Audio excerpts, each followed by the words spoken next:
ទុកបាក់គាត់យើងបាទហើយម្យ៉ាងមកណាត់អូនផងដែរលើដល់ដីធ្វើបាករងថ្ងៃចឹងបាទអញ្ចឹងទៅយើងក៏បានមានមួយគាត់មួយឆ្នាំខ្ញុំទៅស្គាល់ស្និទ្ធមកជូនក្មួយខ្ញុំមករៀនកន្លងហ្នឹងបានខែតែចូល3 4 5ខែហ្នឹងទៅ3 4 ខែហ្នឹងបាទហើយដល់ពេលខ្ញុំ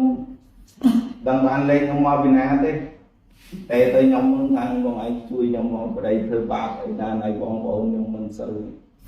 ទៅមួយខ្ញុំត្រូវនិយាយប្តីខ្ញុំអញ្ចឹងណារាប់រៀបវេទនារបស់គេហ្នឹងដល់ពេលគាត់ទីគាត់ទៅយើងក៏ឲ្យ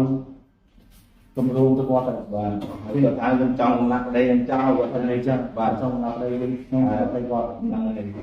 តាមទៀតហើយគាត់ថាឥឡូវបងជួយនិយាយហ្នឹងហើយបងជួយខ្ញុំឲ្យបងឯង1000បាទហើយពេលទៅការបានម្លេចខ្ញុំឲ្យបងឯងខ្លះនេះខ្លះខ្ញុំឲ្យតាមហ្នឹងដល់ពេលខ្ញុំធ្វើការបានម្លេចឥឡូវបានពាក់ព័ន្ធគាត់